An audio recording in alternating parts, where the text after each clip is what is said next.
leva.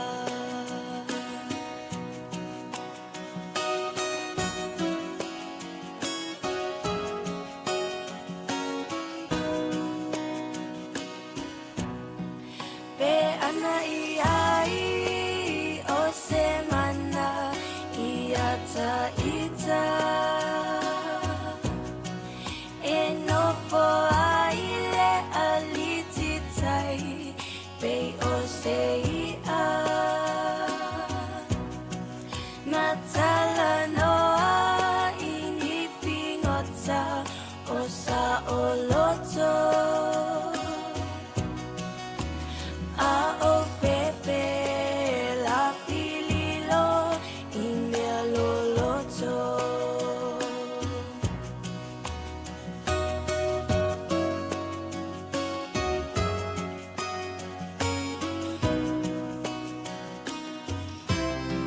Pe ana mawhai o nā liua I tamawai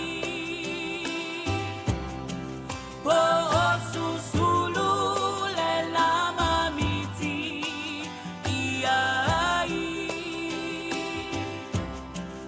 ave amao le atu maualunga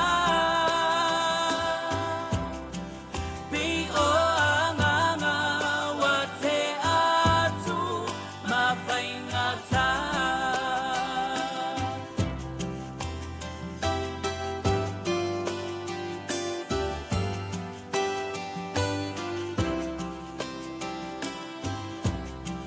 Pe ana apea umala o susulu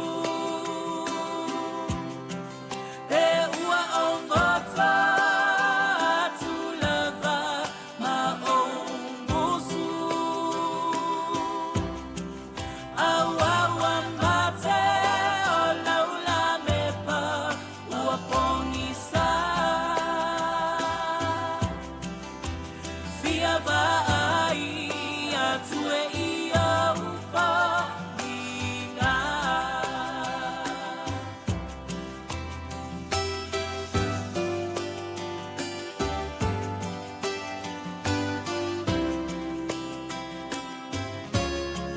Le tala le lei wa salalo solo nei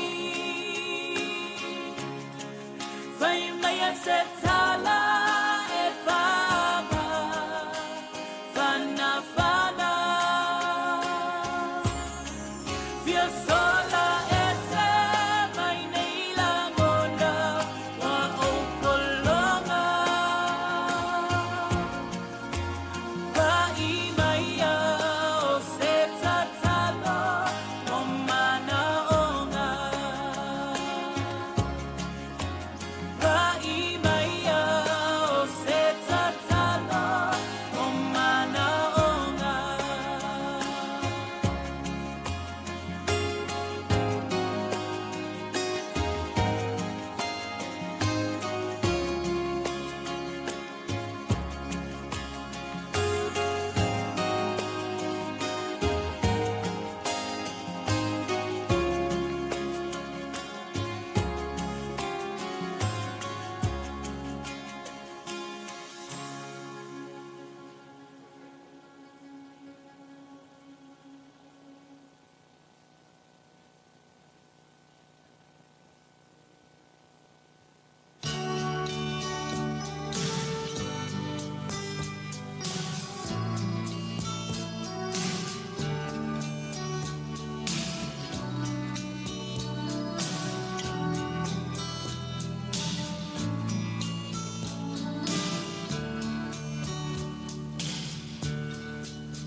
Sata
mātou ta mai o le langi. Ia pa ia lo suafu. Ia o mai alo malo. Ia whai alo fina ngalo i le lalo langi e peo na whai e le langi. Ia whai mai a te i mātou le asu nei a mātou me ai e te tau ma le asu. Ia wha mangalo ia te i mātou ia mātou ang sala. Ia i fo i ona mātou wha mangalo na atu. Ia wanga leanga mai a te i mātou. Aua fo i teita ina mātou le wha aso songa. Aia la vea i mātou ai ki leanga. Aua e ole malo ma le mana. Atua ma le vi inga e wha wavau lava. Amen.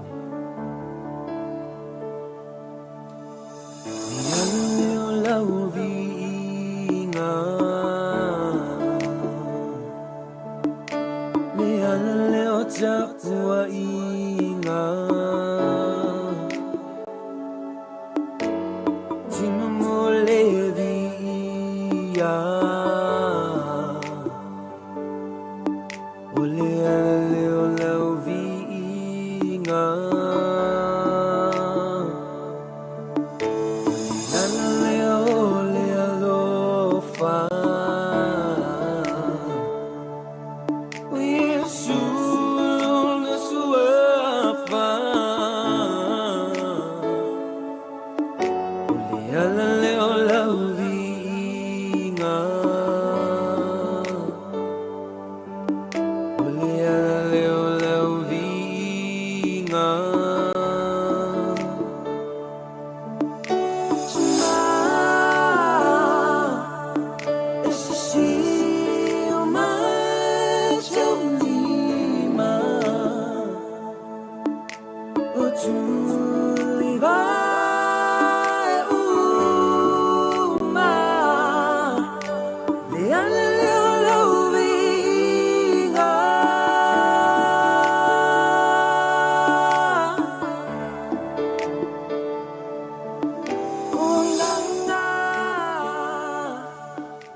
Ya le mora no e lai mata mai e no lai.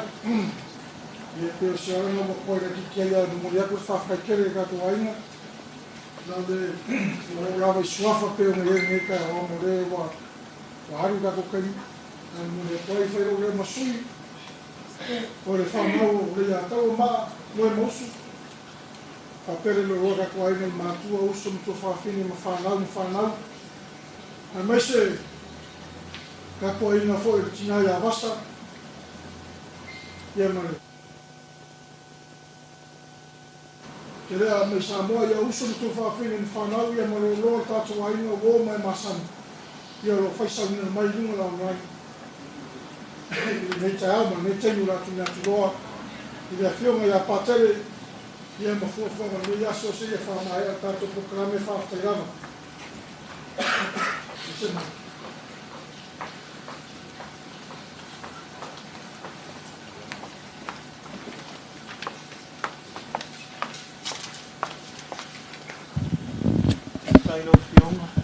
Leiataua tu sai fo i male. Tō lau wino le Paul Kalame le nei aso e whaingo fia o ke wholo fo li tātou Paul Kalame le e le umi fo isa kwa mkalanga. Nang o ke iloa ka kou lea ualu le taimi. Ia leo toi po fo i se lilo na malu ainga. Ia paulea ia tātou maua le loto tele. E leo se finga ngalo i napo se loto i nei. Le atua ia o le na whaia i tātou. Na ia whaia fo i le afionga ia le Leiataua. Leo o toi wala au mai o ia e toi fo i atu ia te ia. Ia mamalu ainga mai Samoa au se talia nisi tua New Zealand nei. Ia po whea lava o lo whafonga ma sida mai ai. Tātou te talo whatas. O te taritonu le nganga o le mamalu foi o le mamalu le tātou ainga o le fia o matala mai a pangalea. Ia ele utoi pose lilo le nei vai tau o tātou iai. Tau te leo i nei i la le tino, ai la le anganga. Ia lea tātou te mafuta, ia o loo whaafonga mai foi le a tau o le o tu ua i tātou. Au mai le tatalo, o le salamo e lua se fulu tolu, e a matai ia le tātou soundinga i le nei aso. O le alii, o loo leo ma moe o ia, e le ai se mea o te mativai.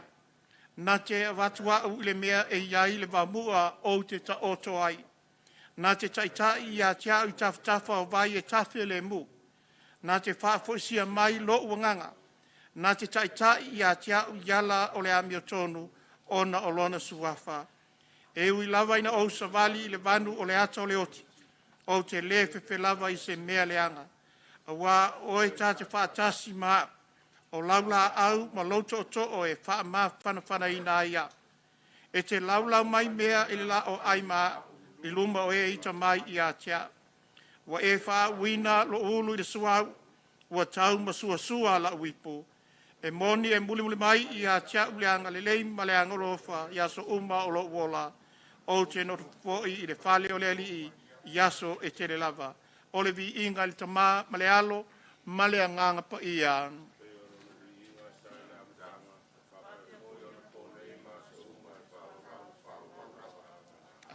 Tatou pese.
ua moana o le atu le whaatai. Lau sunga le ataua, le tāua mo le avanoa. Ai o te whaatulou, tulou na lava. O pa ia o sa mau whainga, o le a o le o iai. Ai o te whaatalo whaatu I lau sunga. Lau fionga pā te le Felice Lemi. Ona le whaavanoa ina o lo taimi a wātu e zauninga o le tuangane.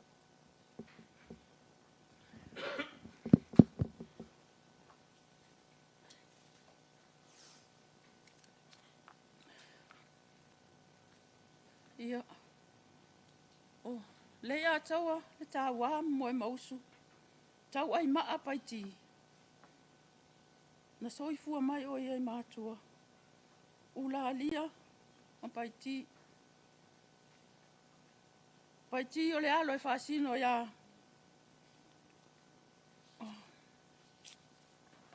Ti umalu pe telu. Sa longa I sa le longa. A tina ia ula alia. O le alo. Si atu vasa. Ma le ia tau o le tāwasi o e. I le puia I manono. Maha te tali tonu o maa na whai maini moli maua tuangane I Samoa. Ai wana o se wha o poponga. Ona e iai. Uso ma tuangane. Uso ma tua whaafine. O le ia tau o le Leiataua Moemausu. Sa mato mafuta. Ma olo whaatasi mai. Mai sa tausia e o mato mātua. Ma ula alia. E toa ono I lātou o le whanau. O le ulu matua. Paulina. Lona lua o Elena. Lona tolu o Telea. Lona wha o Pio. Lona lima o Sopi.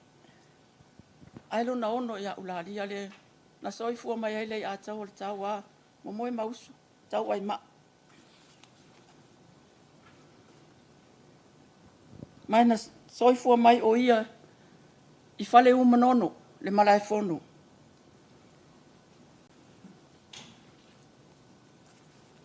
Mai o tua whaafine nei mauso o le Leiataua.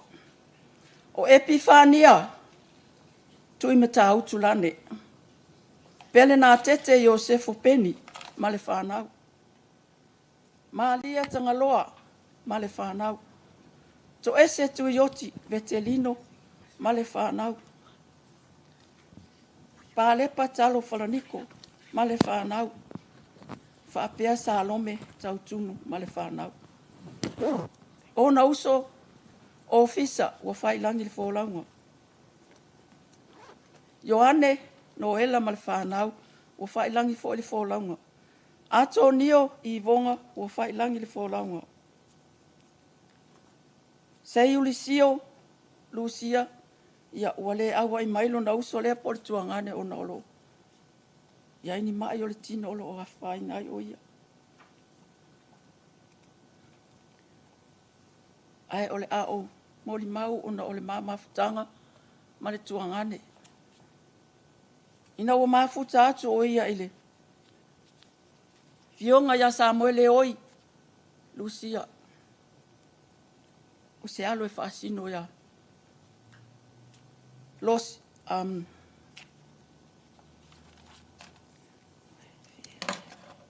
ia loli mai le fio anga o sangone.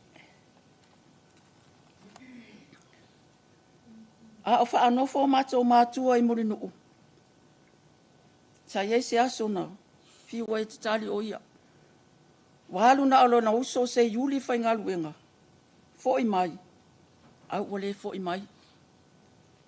Lua vai aso o tatali wale fo I mai lava. Peita iane ua maua e mātua le tala. Ua whaile to o lua aua.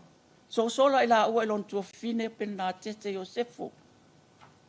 Ila lo vaya. Ma oi nasa mafuta ila ua.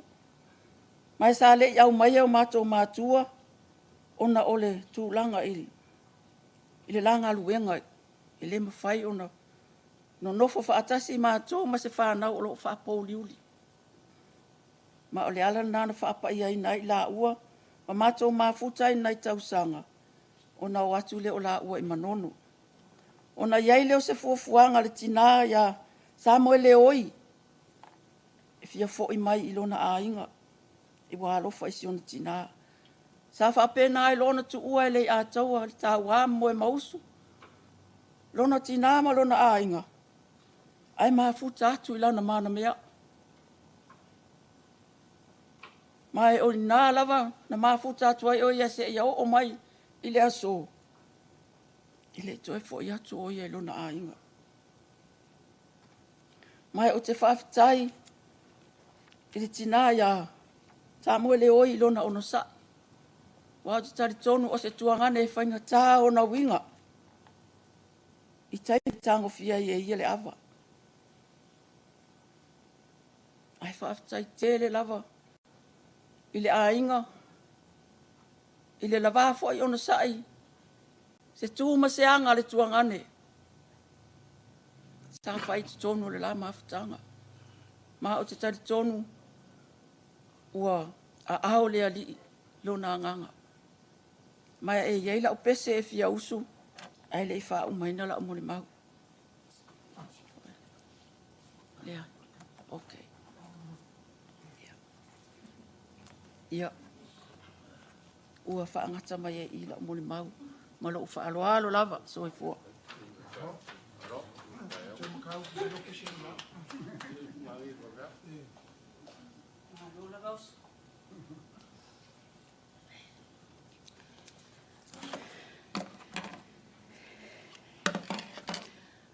Ia whaatalo whaatu le mamalu tatou mawhitanga, te iloa whaatu lo watu, laua fionga.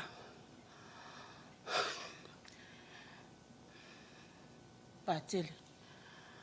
Ia ai mai se o tamali i mawhailaunga o whanau, ma le mamalu o le tatou ainga o mawhaina poto le nei tae au o au.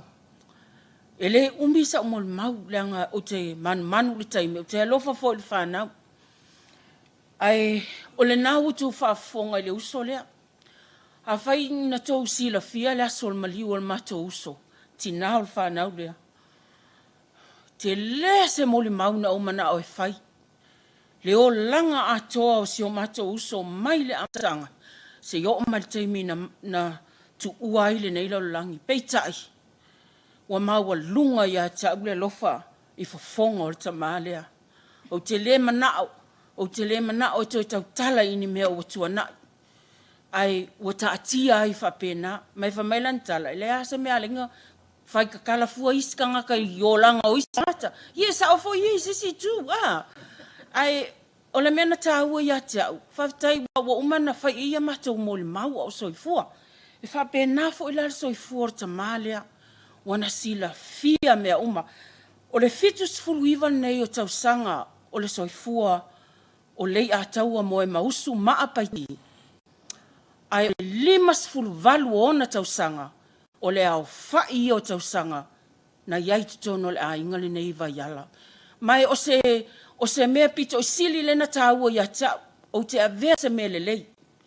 O lana tautua malo na lofa i le a inga ma le to lua ia male whanau. O se mea le pito o sili ana tāua ia tau ia o te tau fia. Ai o lea o te whaafitai ele nei tai au peina o whail whanau. E lua me tāua. E masani ona o tau tala ai mai se fo i o tamaolo o lala mai i soifua ma o langa o whanau o mafuta i New Zealand. Mai ai i maliu lo tātou tama o na upu fo i e lua sa tau tala i ai. O a upu i e lua i a toa le loto. I a toa lo loto. Ele o le toa lai talu e whala laso lo ilo lima le awala ma e whai ai me le tusa ma le finangalo o le atua. Ai i a toa lo loto e le ngata o le va ainga o lo ainga. Ai o lau tau tua i le atua o le mea na toa i e lo loto. Va ai po o iai e su i lo loto e taita ia lo wola ma lo soifua e le manuia wa uma o na saunia e le atua mo i tātou lua o le alofa. O le alofa le nā e mawhai o na e whaangalo ai leanga o lesi tangata. Ma e whaamangalo ai lo uso, whaamangalo ai lo tua fine, e mawhai ai o na fusia tatou uma le whialwhani. Ma e o upu ana e lua o te moli mauina ma o whaamalosi ai whanau nei. Ma e o le mea fo ile nā o lea tu mau ai le ainga ma le whanau, i le tino e tasi, ma le loto e tasi, ma le anganga e tasi, ma le manatu e tasi, o lea lofa.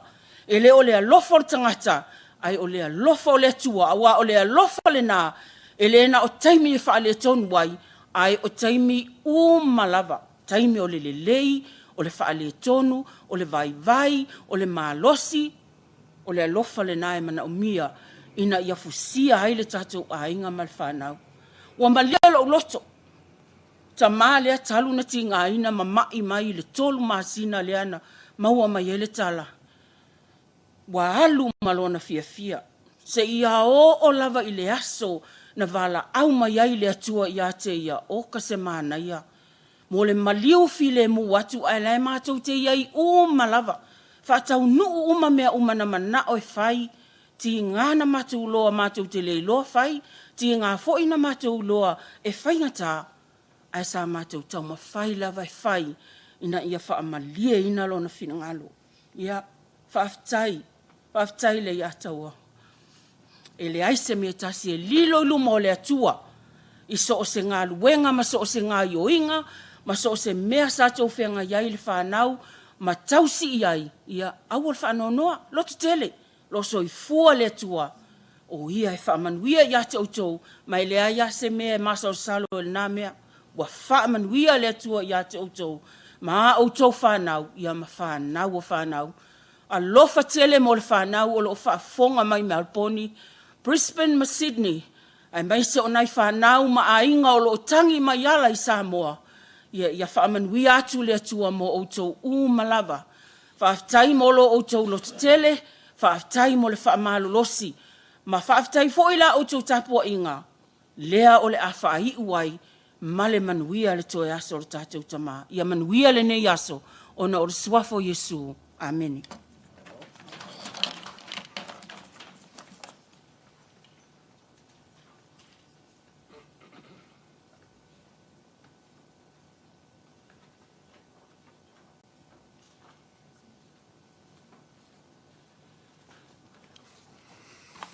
Ia, ke ropo re, mai mo mai le media, o le wo o temi o mori mau, ia po video ia wha mole rea, mai sa mua wha mole whaftai lava o ngā kako kaimi.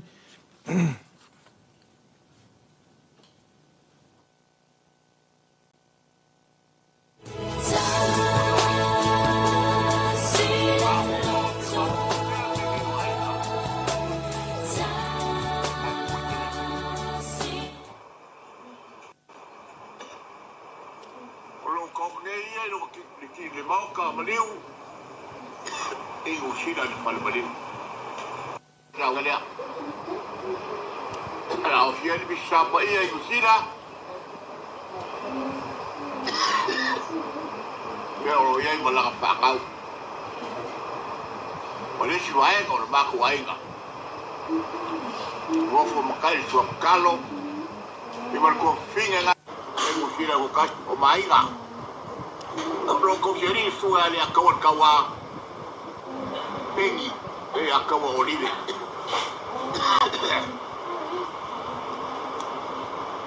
Bobo ma pia mapu ko pea a ko finga le tua wa mako valvalai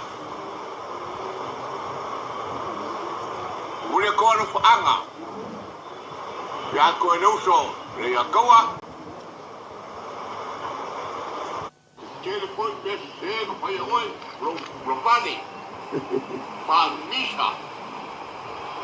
Uau, esse molho mal, eu quero ver a menina. A menina, deu o pão na rua. O que ele acabou com a menina que vai a menina. Não Pamisha. Parou se não caiu em mar. Qual é o nome? Kau ai ma. Bela lea. Ole bako ka kalo. Makasi markua finga ya te kuata. Lema ke mabuka inge mkauku. Kayalo misha. Ya furia le kua. Kore pano kaukai le ato akayao. Sa uyaku le kua na sa winga ole misha pa ia. Mori moro haka. Oma koe upu. Le akawa. Kawa maa. Kawia la maranga. Kawia la maranga. Ko fa. Doi Talo kelea. Paiti. Doi Talo falava malo seifua. Wa o ai tasi mai lata. O le fine losi. Se mato ai ngai nei vaiala. Talo fatu pa i o le au fia. A misi au auna le atua. Talo falava. O tau sama o tau whainga. O la o leo o iai. Ina ne ilapile ngana o na whaitau ina le oa. O te fia mon mau le ma o maftaa ma tama. O nesa masa o mafuta I lava mai lola I titi. Lo afe ma le ono sa tu ua I tama ma tina maftanga ayanga I atu New Zealand. E au mawai. E whai lava masiasi mai ne Samoa. Tau sanga uma. Ia e o mai loto ina. O le masania I mato ne Samoa. E o mai loto ina maloma tua ia whaapia mai loa leo le vaenga le ne amato Samoa. Ia. Kai mere kua ko malfua ko inga maloma kua. Ia. On tufutufa leo mato se lene. Manisi mea matamaiti na malanga mai mala ua. Ia. Hauma na whaapia mai loto ina. Ia. Kai mea milo pepa. O whaile pinko. Ia mato mai whaile pinko. A umala o koe la ke koe inga. Ia wale se winga o koe ave moko per koe inga. Ia o sita mai alofa. Ia alofa whinau. Sa ili maa lo awalan whanau. Ili ngata ilan whanau. O I mato foi. Ia o I mato whanau o ili mato ina lea. O sita mai whinau maa losi. Tono mato me whai, tono mato ainga, e ngaspo leo mato whanua. Leo a ia neto ina tono mato whanua. Tau whaasao ina o me whai, tono mato ainga, e ngaspo lea. O le whaamala malama ina ia I mato o whanau. O lana upu ia I mato, a o mato I lato. A o leo o mato malama I tono mato whanua. A wani o mato polonga. Mato ma mato whanau. Na utuputupu mai lava o matua. O wa ai ai winga I o tamaa. O na uloa I leo si tamaa alofa. E alofa wha maoni. Ele ngata ilana whanau. A o I mato malava. Ni tamaa pe o si tamaa matua ia I mato. Tono mato ainga I neva iala. A o whinga tau, ele kai inga, kele along kai minga ia mako, masalo lai, moli mawina la to ainga tuai manono.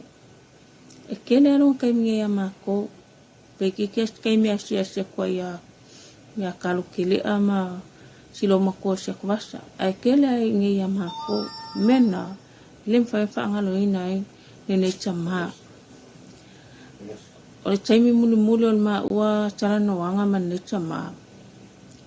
Ai umalolo na ola. 2 minuti ai umalolo na ola. Matala noa manita maa ai e memo mai a wale la ngona se leo. A o ona la ngutu o lo memo mai pe alava. Whapea mai a tiao. Umala whakulo kupi. Ia pe o se tala maa liele le tue ina pe a matala noa. Mena o ka kaule fia vili ai wala ngai. E le mwhaianga le la fōma sa okupe kei makarango ai. e whai ua mata noanga kausu e soro fisi sau la fumana ukupe. Ia o ngā ile ipole aso ai vili maile tuangani a kalo Samoa. Ses alo e kalalo kupinga ngala whakuko inga. Ia a levi lia koe asiakunga ia. Ia o winga whaangalo ngā tāna to inga. Lema whai o na ngalo ia i mato lan pānau. Ia papa alu manuela malanga. Tafi mala lau whainga malanga. Mawaso no whanga maule langi. Tato whiloa ia i taimi o luma. O wainga mawe tato lo tele. Wa alu o ia malfia fia. Alu o ia malie ato atolo na loto. Ia mawe o tolo tele. Patasi le tua ma o tau mato ni Samoa, Australia. Alo whaanga matuia i mato malawa Samoa. Whamanuia maile atua. Ono Yesu. Amene. Manuia whainga malanga papa. Ya. Tako le koe. Kai kua se mako kala pe koe. Fasiria sisi upuringi kai au maringi aso. Ya ai o se mori mau fa mavave ma. Ngai fai fosi ko kele. Fa kai kele ku amo le avangoa. Ma fai onga. Fai ko se mori mau fo il kama mal mafka ngai. Ya. O le kama. Ya. O ia lama sa se kasi o poku ko ngai le maku o roku ma le kale sia ngai makauku ma. Ngalo ngai. Ia lama sa kai mua ma. Kai ala fo ia wala war ka mo fai ngau se ngofo anga e mapu yai le kale sia ma makai nga luenga le ku ngai i makauku. Ya le ala wo. Mawal fangua ma mawale le fale. Ya le wo fa kingo ya se yo ma ya ngai kaimi. Mai ai nga kausanga o wangi male. Kol se fulu kausanga ya alo. O mau pe mai luenga sa fa kingo ko inga. Ole mafkanga markama ya misia lava ia so se mea lava. Olanga ngoka inga e fa mo mua lava langa kale sia ma. Fa mo mua le ku so se mea ya misi olonga inga. Fa kai kile lava i ya ki or kama mo me u malava. Sa e faia mai fo ku ai fo i ya au. A misi ol fa ngau ia marko lua. Alo fa kele aku mau. Marko lua malfanga u lo fenga malanga papa. Alo fa ku fo ya mam. Ya manguia lau malanga. Manga ku pe oi ngaluenga mo me uma mo me nei alo fa ku. Ko fa papa. Manguia lau malanga. Ya. Ole mako video longo lua le o ngole fa kwa kau mai de ki ngama le finge. Ya. Mori aku mako lo faanga ya ki or kama ile ngi aso ya fa manguia le ku ai lau fainga malanga fa kai lava mo me u malava sa e pa ya mo ki nga le ainga ya me se for faanga u ya central ma sani maston kai mo lau fa kuanga ma lau ki mainga ya le mo mori aku lo faanga o tina mo oi manguia lau malanga Afkai aku ai ka ko ai nga umalama. Inga yang afuai ma pali papefo ya yang ko Sam ya. Lasunga le akawa man ka ko ai nga umangusila. Afkai mo le avangoa o mo fai o fai ko isa ma ko mau. Ya fa manguia le ko ai me umama. Ko sa ngingo le ngi aso ya fa pe nga onga.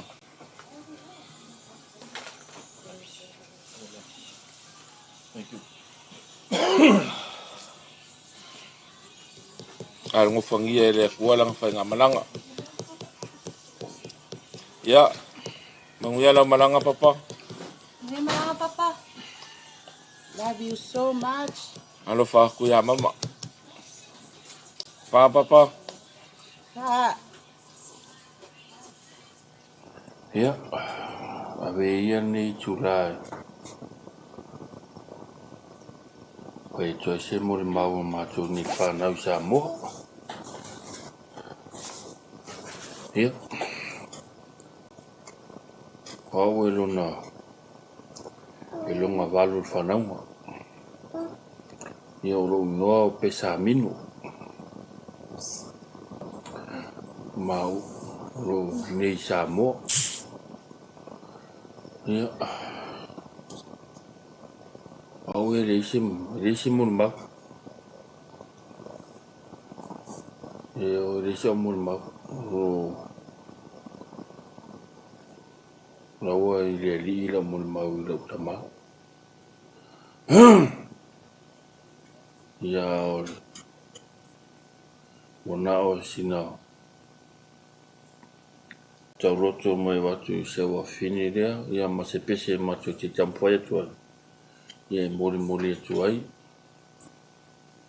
Ia au me ia manguia lo malanga papa. Whafkai mo me oma. Kai fo i lo alofa ma lo wanga le ia au me si siapanga.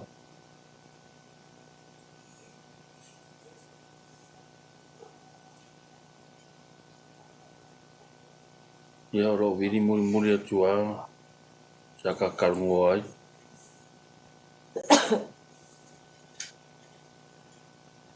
Mai sa whapea mai peo ke mga o se mea. Ia e le ai. Rivili e kua fi kalungoa ma fi wa ai a ku i o kōring. Maasi a koe. E whafkai mo whamungianga we a mai. Whafkai we alu manie. Ia o se. Kau loko le la fingi, ia. Ia ma se pese ma kamwhai kua, ia. E mori a kua i ma kua lofa anga ia o kama. Ia, baby. Salamu. Pekang. Salamu. Lima ono. Fai upufa. Popese se ati a tua. Fai pesena e nós wafa. Yeah. It's for you, Papa. It's for you, Papa. Love and miss you. Love and miss you. Yeah. Jean. Bless the Lord of my soul. Oh, my soul. Worship your holy name. Sing thy name before. Oh, my soul. Worship your holy name. The sun comes up, it's a new day on me. It's time to sing your song again. Whatever may pass and whatever lies before me, let me be singing to the evening's come. Bless the Lord of my soul, oh my soul. Worship your holy name. Sing thy name before. Oh, my soul. Worship your holy name. Honor Yesu. Worship your holy name. Amen. Love you, Papa. Yeah, love you, Papa. Love you, Papa. Manuela malanga. Soki. Manuela malanga, Papa. Hi everyone, yeah, my name is Sunny or Sonia, and this is my wife Olo from Sydney, Australia, and I am Uncle Moemausu's beloved nephew. Just a short eulogy on Uncle. Growing up in Samoa during the 80s, yeah, Uncle, he was like the caretaker I te tonu o sio mātou ainga I Vaiala. And very grateful that my kids and my wife had the opportunity to visit my homeland in Vaiala, and they got to meet Uncle Moemausu during our Neweli family reunion. And also very fortunate to be able to speak to Uncle and capture the last moments before he took his last breath. And he was such a joy. Every time I see him, his hug and olana tala noa. E se fo iale maali o le ko inga. Me whainga fo i anga tala I ma te me pese ai. And yeah, you'll be surely missed. Manui alo malanga, Uncle. Send our love to Auntie Moileoi, Uncle Losi, yeah, and to our beloved grandma. Amu ia wai malo lo atu mai le nei laro langi fita. And sorry we couldn't be there for your final services, but we love you very much, and we love your family. Much love. Manuia lo malanga, Uncle Moemausu, we love you. Rest in love, Uncle. Love Jara. Rest in love, Uncle. Love Cyrus.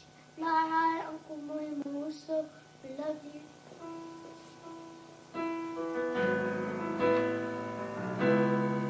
Manuia lo malanga, Papa. Lie ngalo oe, yo mate urotu. Ia ta pena no mangana, ua o sauni, ua lata mai le aso, o te alua I le lani, Yesu na whetalai, tatano o te leiloa o le aso.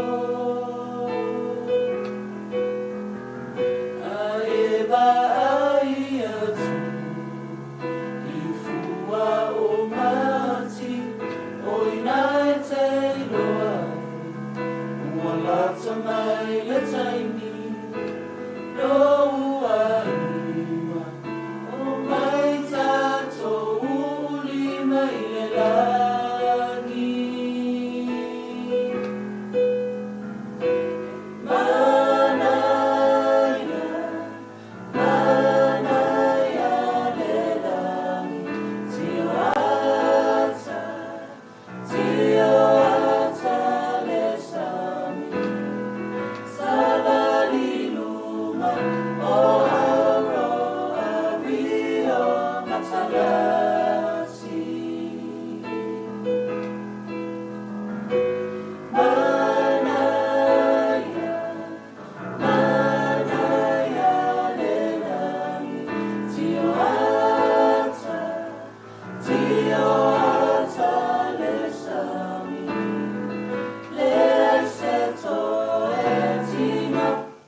Le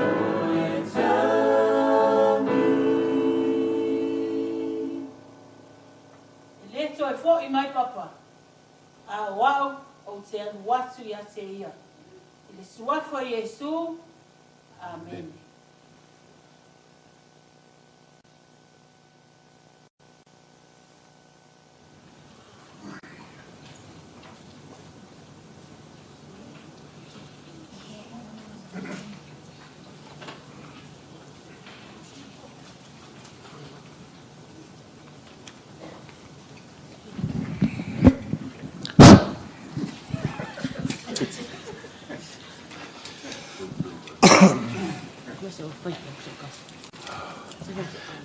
Ia vi ele tua ni tai au.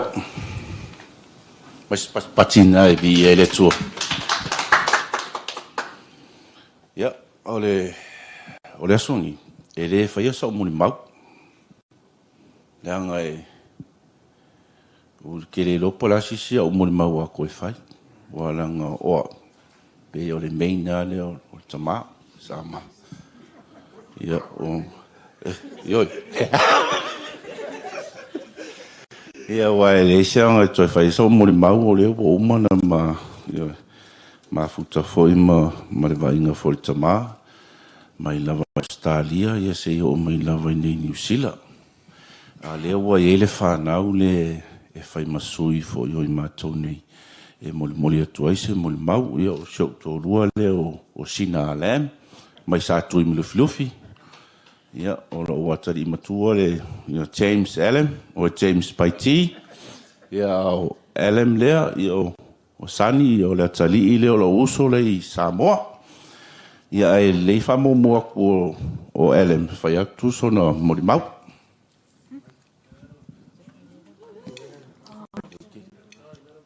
Talofa everyone, my name is Adam, or what Papa likes to call me, Akamu. My relationship with Papa was really close. Every morning, Papa would call out, Akamu, fai mai sau kofe. Or Akamu, kile TV. Also, he would call out to me to tie his shoelaces because he couldn't reach his toes. He can be funny sometimes, like when he tries to talk to me in English. Papa, I'm gonna miss being your personal assistant and your hand man. You will be gone, but you will forever be in my heart. I love you and miss you, Papa.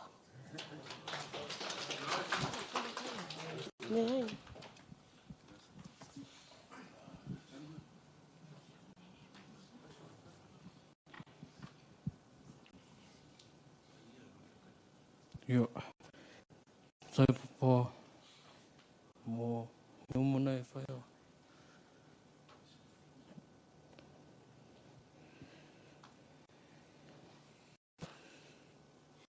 Sai papa mo mona e fai mo matua.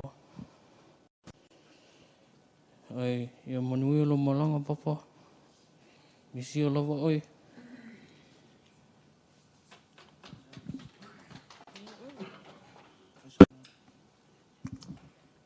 God is good all the time. Pamalis for fafingi. God is good all the time. I always say, God is good, not this time.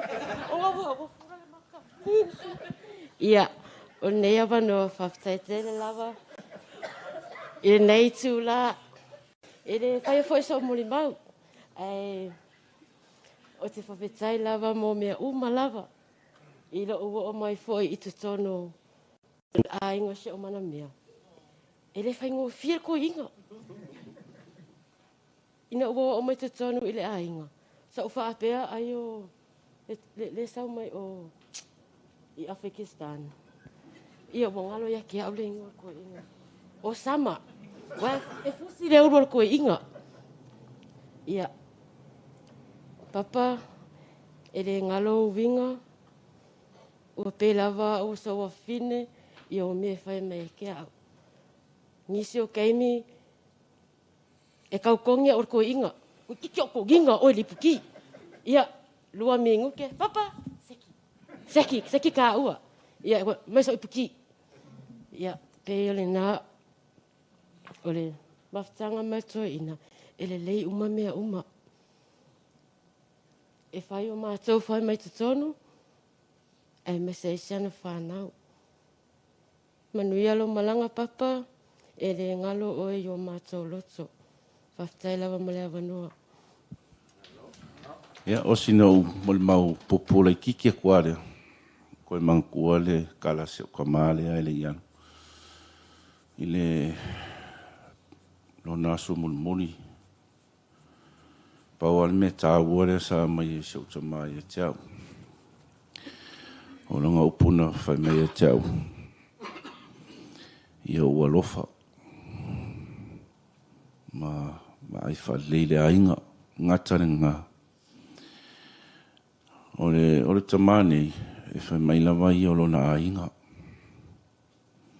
Ma lona upuna whai mai e teau. Tau i liri. Awani ngano. Ia i mato umalo na ainga. Tau tuanga alo na ainga. Nanga. Ole loto haleo ia. Tono lo na ainga. Ia papa. Mali e tele lo whainga malanga. Ia ole a fo se mea ua ngatai fo i lo malosi. Malo tautua. Male wa ainga o oe. Ia. Ole a tua lo silisila la vai mea oma. Ia e manuia tele lo whainga malanga. Ia soifua mai e manuia.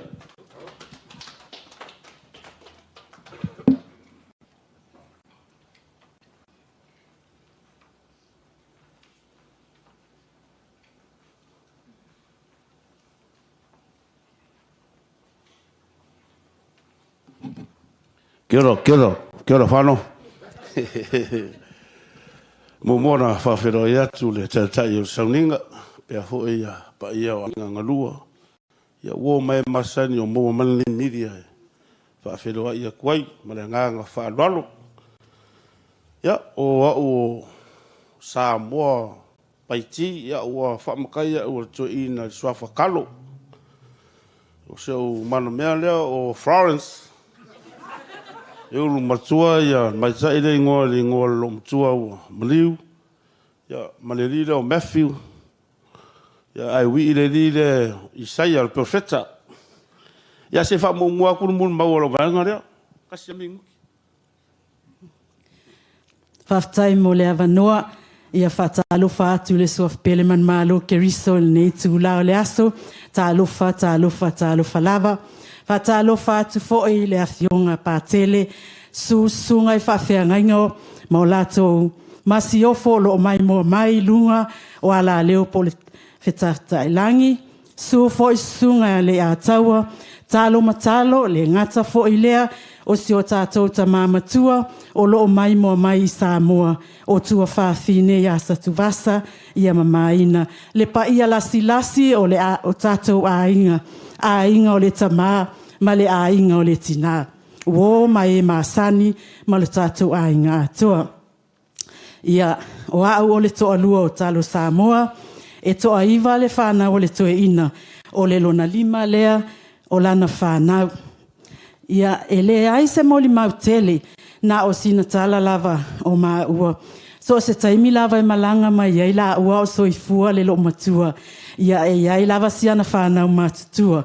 Ai peia o maa ua e fia o mai ia la ua. Ona o lo toa lua o le whaalonga tālea i le tamama le tina. E le o toe pō se lilo. Ia na malanga mai lea ia ma le tuane ia tau ili ma le whaletua ma le whanau mai Australia. Ia o lana tala fo i lea e fia o mai ia maa ua. Ona o siona tali i whaalonga tā. Ia ele mātou mafutanga e le leimea uma o se tamā lofa, o se tamā e loto fesoa soani, o se tamā whai whanau. O ia foi e whaasili a te ia taito alua ma e mau paolo i tutonu o le ainga. Nai lo lana whanau mai i lona manawa se i tulou. Ia se fai lava sina tala o le pō le aso lulu amalama le aso tofi. O le matou a inga e fai rasta o isi e sifi le au, o isi e sifi le pō mo le va ainga o ia a o ngase. Ia o le pōla le o ma o male atali i a asani sa tiutea i le pō lea. Paulo se pō na au e moe o ia, na moe sau fai i le pō atua. A o le pō fea e lauala na lo sali o mai lava i le tae au. Na o oto ai no na tua ai sau fai. Ai laula na lo sali o aloa fai mai fai le tae lotu. Ai fai longo malito e ina o tali atu. Amene. Ai fai mai ate au. E fai atu e laule lo sali o ai e fai mai amene. Ia maulia lo le tae au. Po le tae o le lua. Ia ai fai mai lo ia te au.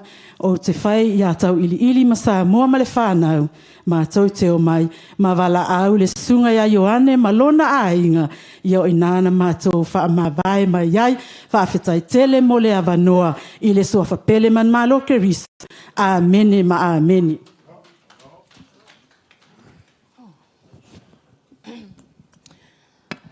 Hi everyone, as you guys all know, I am Folole and Samoa's oldest and the only girl. There's so much I want to say about my relationship with my grandpa. But one thing that I will miss the most is coming home after work every day and he's sitting on his chair smiling and waiting for us. So today I would like to dedicate this poem to my grandpa. Your smile, like the sun that rises as bright as a star. Papa, though you're gone, you're never too far. Heavenly Father, you are our strength in these times of sorrows. We put our trust in you and not worry about tomorrow. Papa, you ran a race of making us all happy for the while. Something we enjoyed the most is how wonderful is your smile. I love you so much, Papa, and I will miss you so dearly. E manguia lo malanga, Papa. Kay lava mo le avongo. Ia wa o se pau mai. Ale. Love you so much, Papa. Manguia lo malanga.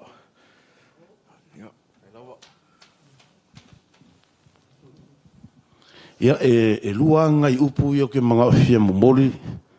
E whangau o ka malo to ina leo. Ia upu ia lesa sa noa me il kinga. Wa o upu muli ai ilanga mamu e ruri le kuak. E ka uala il whanau o e feola. E misio e wanga grandchildren. Langa ele mafuka I tātou le lo langa ne. Upu ia sa noa i tina. Ia koa loko. Ia momongi lau whamau. Lau alofa whamau. Leo ua tini langa savalinga po langa race. Wa umanga ngalwenga. Ai ole tātou si tawhituri pia. Ele I kingi kako tu unga le atu. Paulia se mole mau ne vaenga le fi. Ni vaenga le aso. Ai mo mole atu o mātoro whaanga mo e. Tama manuia tele lo malanga. A vea fo nei ava noa o whawhonga mai masisira mai. Pa ia o au auna ale tua. Pastor Freedom. Me se Pastor Richard. Pastor Fingusila ma Saipani. Pa ia o le Outstalo. Pa pea foe a inga. Mo tau talsanga le sa mole e tamale a o maua yonga ngasi. Pa aftai teri. Mole atu ta ele o mato loto whanau ma inga. Yo tau ngaluenga fita sa fai. Le sa fa umi mai e lona soifua. E song fa mluia tele le tua o no Yesu. Soifua.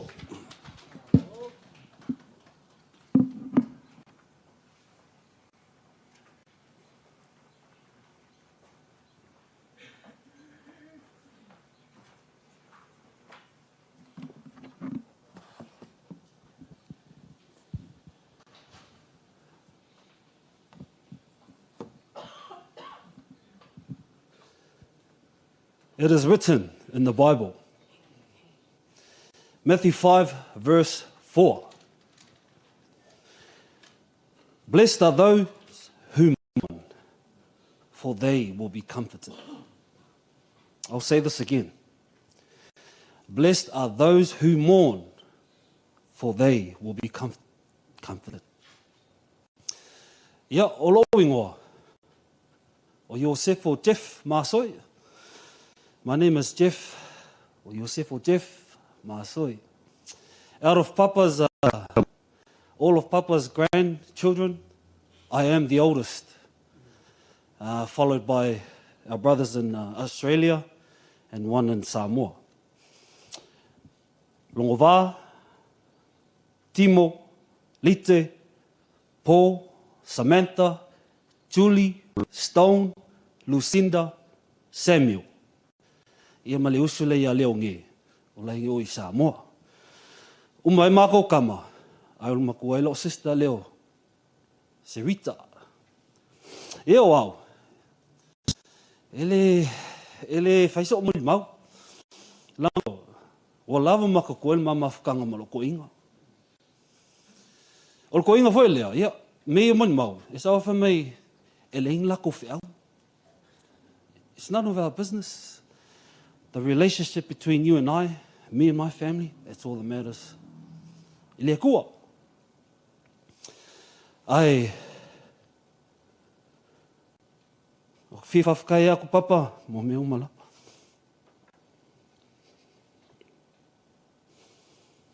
He was a hard man. Very hard. Upu ka lafo mai makongi ma. Ai le ku ua pele alofa. Le ku ua pele alofa. Langa oke loa, mako i loa uma, e moe ka kongi manga upu. Au la ngoloko, e alofa. E alofa.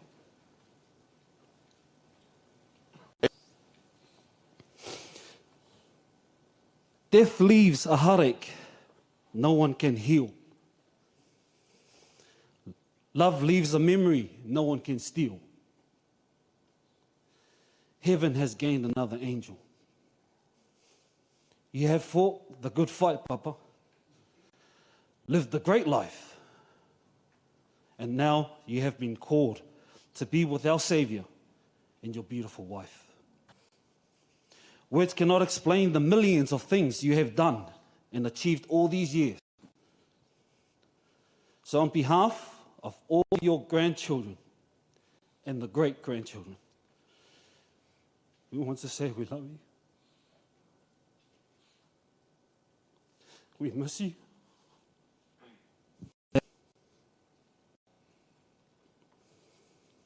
And thank you for all your hard work. We'll take it from here. And thank you for being real, Pups, also known as Stone Killer. Leo whai o le grandchildren a Papa, e lufu 27 grandchildren of Papa, and 10 great-grandchildren. So I thought I'll let everyone know that in case, we haven't met everyone. People and family hasn't come together. But 27 grandchildren of Papa and great-grandchildren is 10. Ia wo ofu mai alpu lau lea Papa.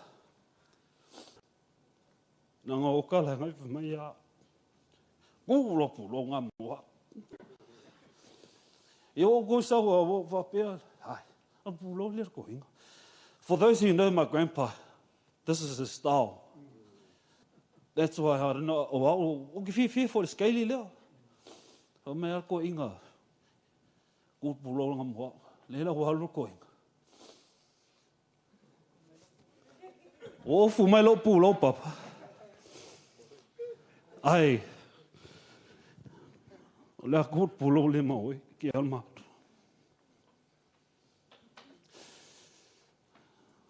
We love you, Paps.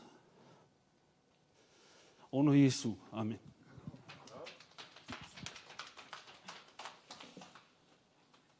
Tala falava. Yeah, o la uingoa o Li Serita Paiti. As Sefo mentioned, o au o le longa lua o whanau a Leiataua ma whaolatanga Paiti. I'm also the eldest granddaughter of Papa Leiataua and Mama Leoi. There are many memories that we will always cherish with Papa. We o se te maa alofa. I may say grandchildren, my great-grandchildren. What I would always notice is ita o ia iana whanau. Ava ai mai loa grandchildren, bo tameti or great-grandchildren, be e whiawhiala na loto. One thing that I will always remember, will always cherish from Papa is his heart for family. He didn't only kausi his own kids, but he helped kausi Tanokili, a lot of other families too. Oe so ina e toa le loto. E tautala sao, e le fefe e se tasi. A le fefe foi to ina, e whaali mai lavalana le fefia. Papa fought until his final breath.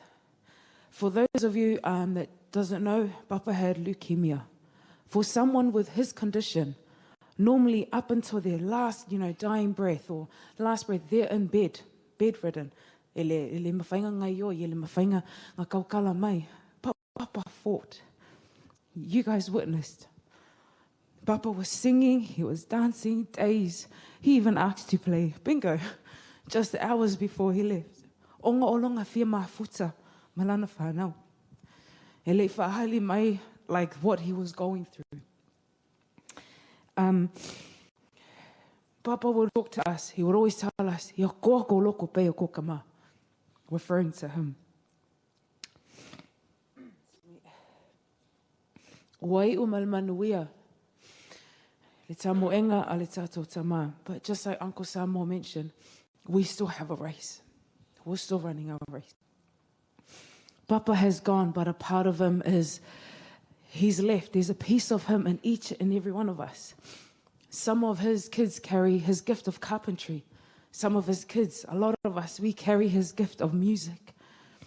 Some of his kids even carry his temper. And some his heart. Papa and Mama are gone, but they will forever live in us. They'll continue to live in the kids, grandkids, great-grandkids. Papa, la misia le tatou mawhitanga.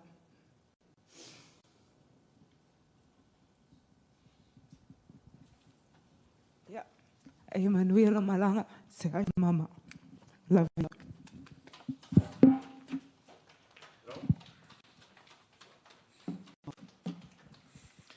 Ia, la alusa o lava le polo kalame, whaaftai tele lava.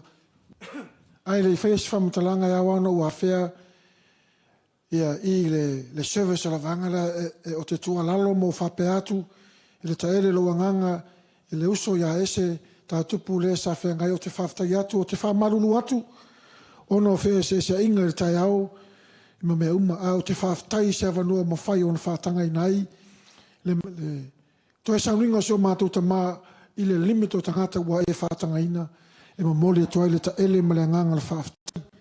O te whaaftai atu, ia siau ta mā lo tapua i mai Samoa, lo tui mai e le mulipanga ma po, le maula le mulila ma tapua i mai, toi sauninga so na uso. Ai mai se ia anti vasa, ia ma le lo uso ma tua whaafine ma whanau, o e lo tangi mai ala, ai mai se o ana wo. Wa o te whai atu le mamoni, angale eile ko viki, ke loe pāpā ko kui le mawhangali ngai, ongo iei e lo fia wai, le ala nā o te whaftai atuai, i le tū le ainga so tamā, ai whaftai, i le tau malamalama, le u mafuai le maftanga. Ia e le to iei nisi tala, le nā u tau whalongo le, telo tau tinongo nā ua matu ai le olanga o le tamā lea. Ia o te le tuefia o nisi tūlanga. Ai o lau mawhtanga le tamā. O au le ulu matua o le toaina lea. I le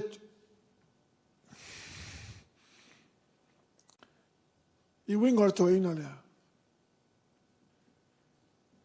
I le tu, i le mea tau le tu pe ta ua le toina. I le tu, le tonu toina lea. No ua o awina mai eise mea i lo uolanga. E ua na tofo le mea, mai le mea saola mai e matupunga mai matausi mai au so tama.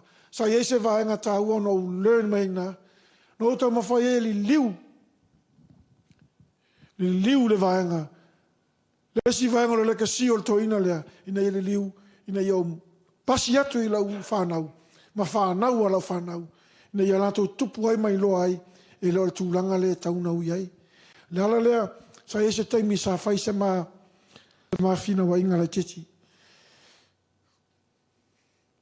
Ono wai loa seo ta ma ua wheli wa ina lo wolanga. Le whawai lolo le a ingo saka lo. O i ngāsa i eise paki inga kemi ina wa alofa maanga le leile tua i lo wolanga. Walo langa ko inga lea. Nga maua uma e lo ngā kalimatua.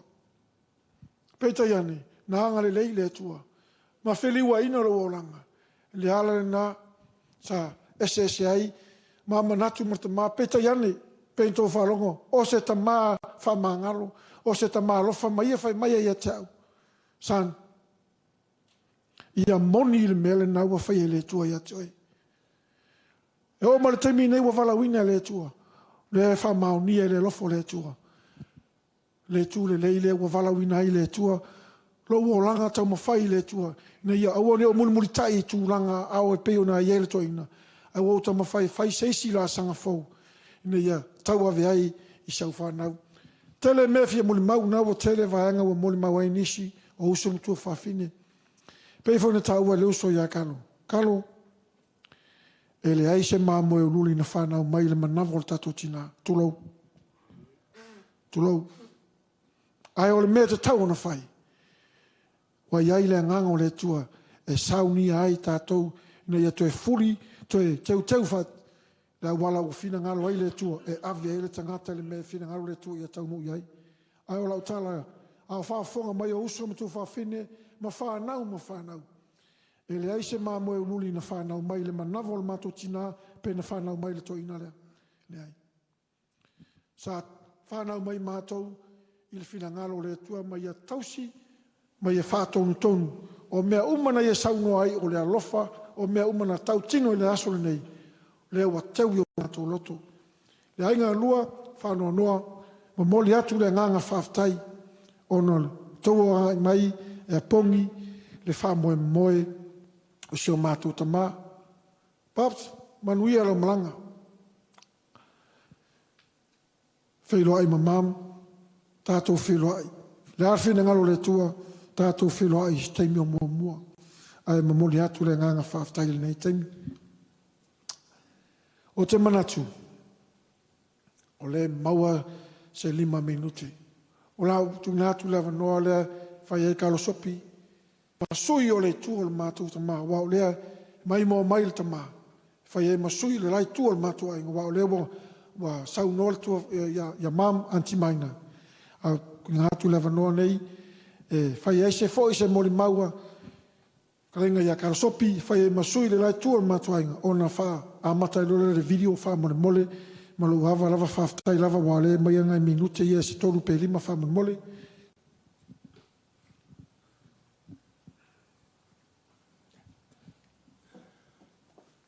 Mori aku le nganga whawhakai sunga rea kaua. Sawa e whapea la reise avangoa mo makou. E whawhakai kele mo le avangoa ku inga mai 5 minute. Ka rofa rao fionga pa tele. A whakai ruka kua inga. A whai o whaafonga mai ka mama kua ia karo mai Samoa. Ma kau ka rofa kia o ka maa whapea whoi ruka kua inga i mangongo. I mangongo keme mangongo uka. E whaafikai whoi le au whainga ruenga pa ia le kua i lau fionga pa kele endemen. Kusa maranga ruenga whika sa karo ai whoi au soi fuora ma kau ka maa ma lau sunga kere meke. Kasi ar mori mau ki fi whaia. E le umi whoi. Inga wakoe whoi marikoe inga mai auskaria karua ngeia. Wai lore ko inga wo le ko wo ese mara inga. Longo inga o kala wo fa ma vai mar fainga le inga. Ai, whaila mako pokonga e ele wharu lawe mako ai ngai. O le kapo sawa mali. O ki kofo kongo le whale o anti mai. O lai u mare kuor gangaka. Kasiara o kirkilo o le akawa. Ia anga ngofo i lalo e whapema lo markala kama. Arko inga. Kalo, o la le mea wale ngai whamawai mare ainga. O winga i ora kangaka e manga o e whingau i longa ainga. Ia ngau whamaria le ko inga. Wa fui wo le lava wo makua.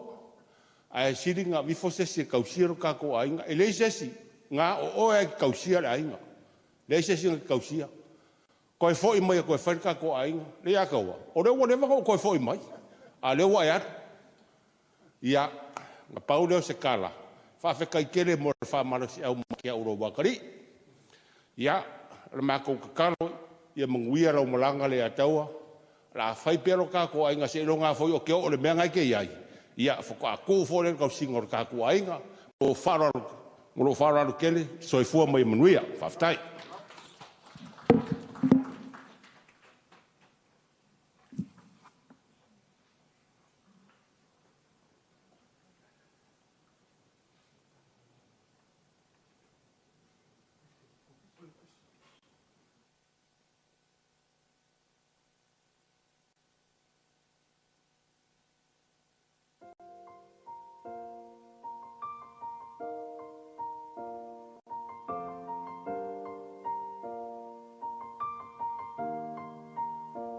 It's been a long day without you, my friend, and I'll tell you all about it when I see you again.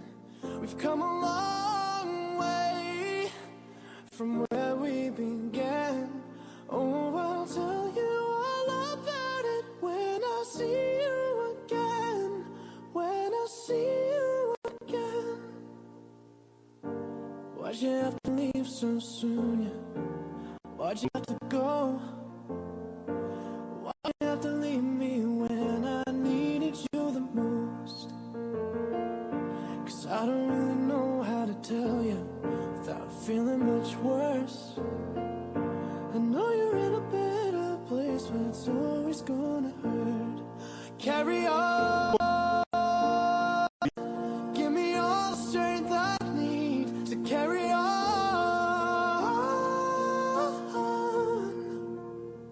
It's been a long day without you, my friend, and I'll tell you all about it when I see you again. We've come a long way from where we began. Oh, I'll tell you all about it when I see you again. When I see you again.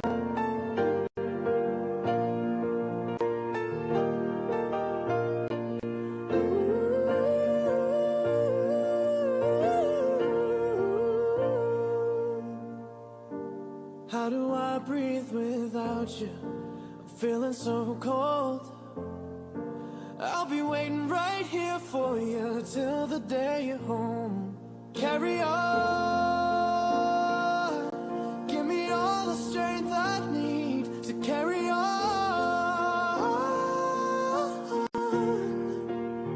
So let the light guide your way.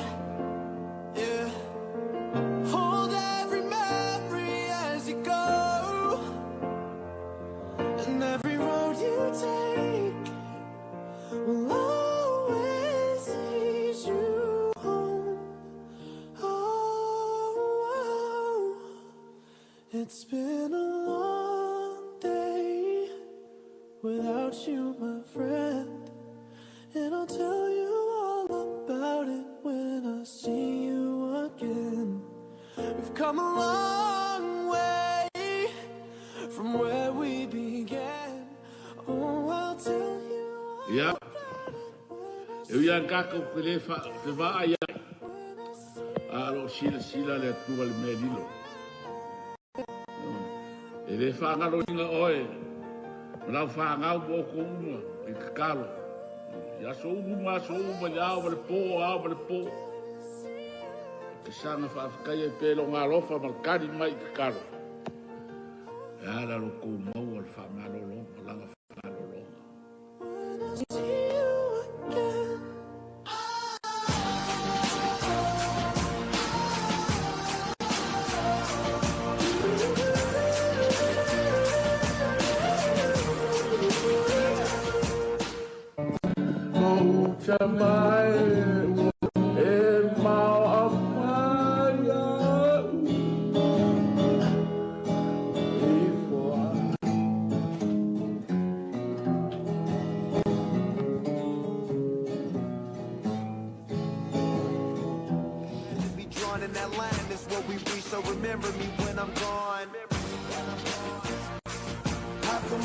Talk about family when family's all that we got. Everything I went through, you were standing there by my side. And now you gon' be with me for the last ride. Let the light guide your way. Yeah. Hold every memory as you go. And every road you take will always lead you home. It's been a long day without you, my friend. And I'll tell you all about it when I see you again. We've come a long way from where we began. Oh, I'll tell you all about it when I see you again. When I see you again.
There's a checkpoint in the room. My long road way.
Here we go.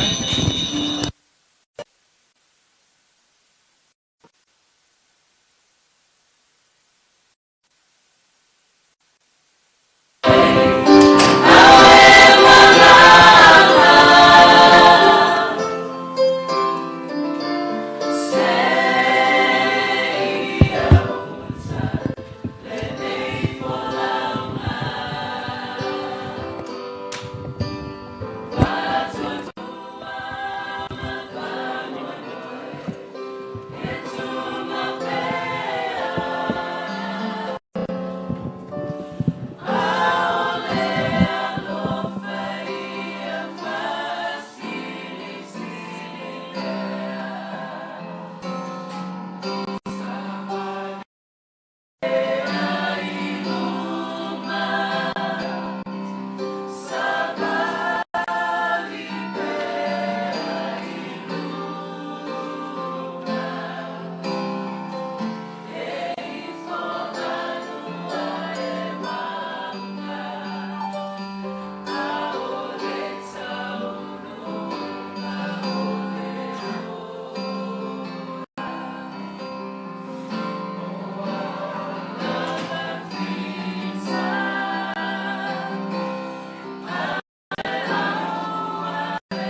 o ke karikongu ua kakowo o mai le si ui o le tātou maftanga i le nei aso.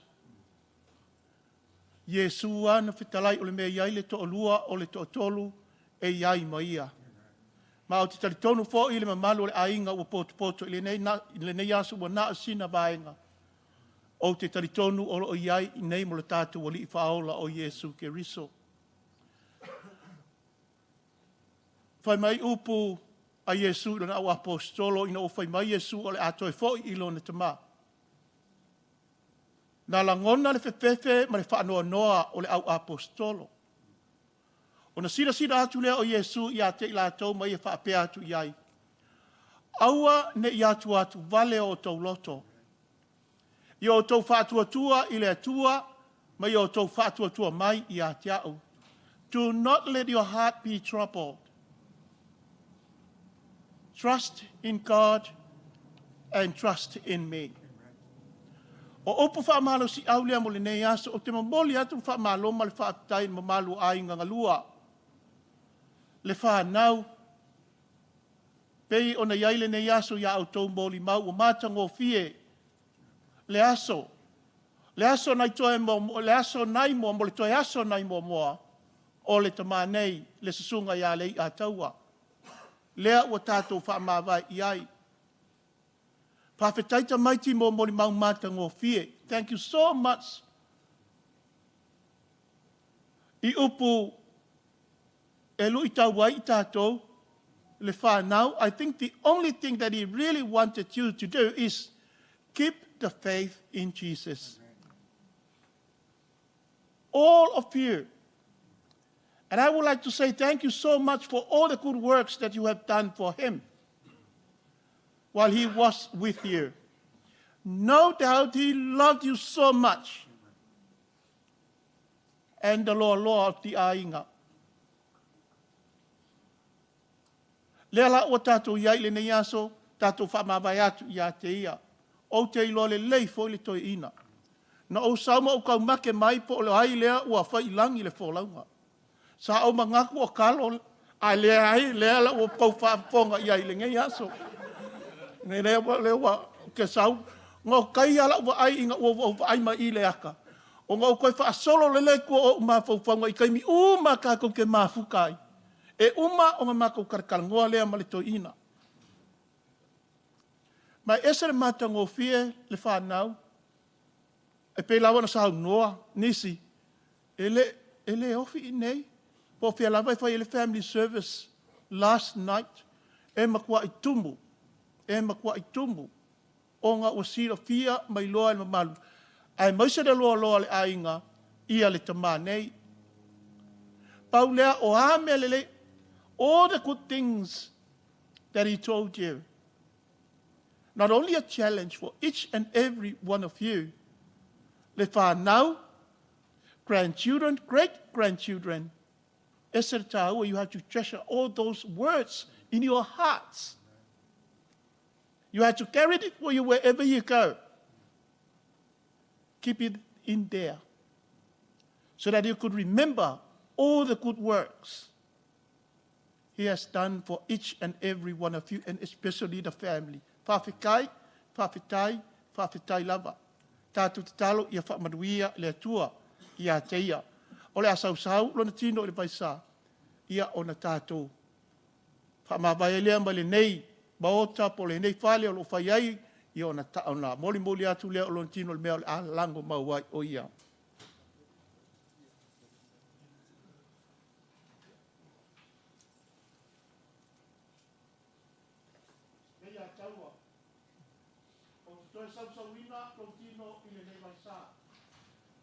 Whaapungatua i a te oe le taimi o lo pakitisonga. Le taimi na wala auli ai oe e Yesu a vea oe maona atali. Whaakutai i lo whaatuatua. Whaakutai mea le lei uma sa e whaia. I a inga ngalua, ai maise le whanau, ma whanau a au whana.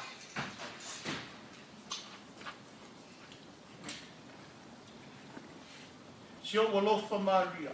O tumu oe kasia, o iati oe rei, o manuia oe whine uma, o manuia oe Yesu ke fuolo wala. Maria pa ia i tina le tua sa se ma tonta ngata sala iona po nei mare tua so mato woti ame ole vi inga te ma le alo male anga pa ia ame ni ma salam sama pa te po nei ma so mai fa pai urta to savina il tu ma baura la ma bawa ko ia pale ra fa wa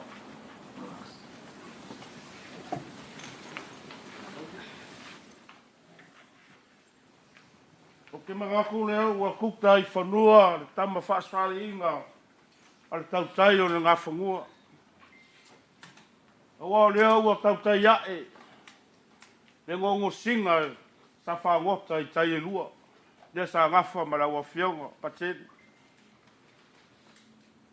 Ai lo leo whakawa whai mawhonga pa io ainga ngalua pa pēr whanau mo moli aku le makua nganga whaftai.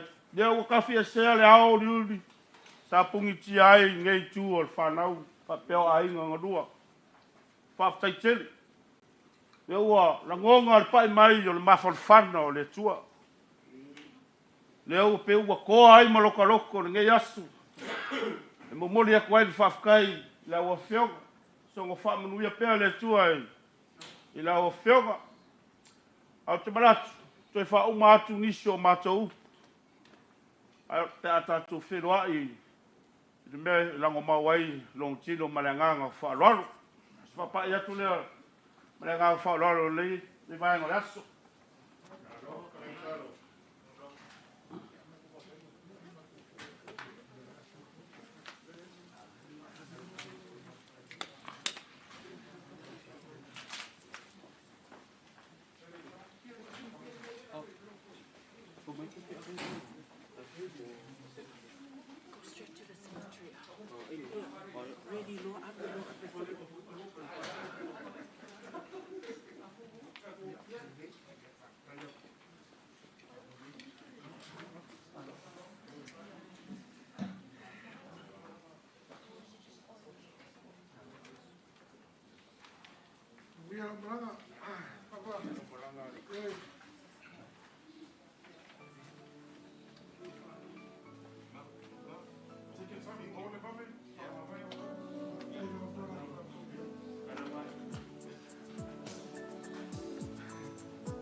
Mai le vavau I le whaavavau tu mau oe o le papa e le malue lue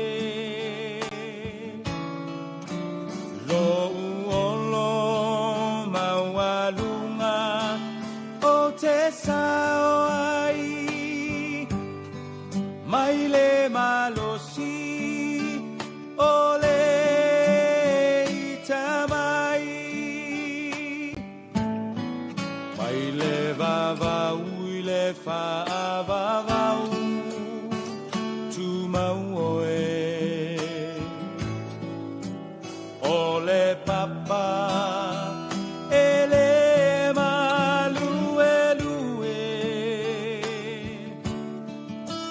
lo olo mawalunga o te sao ai mai le malosi ole tamai lo anganga famanu mafafetai ole atua ole vavau na te umau oe si ia elo leo malanga elelei oe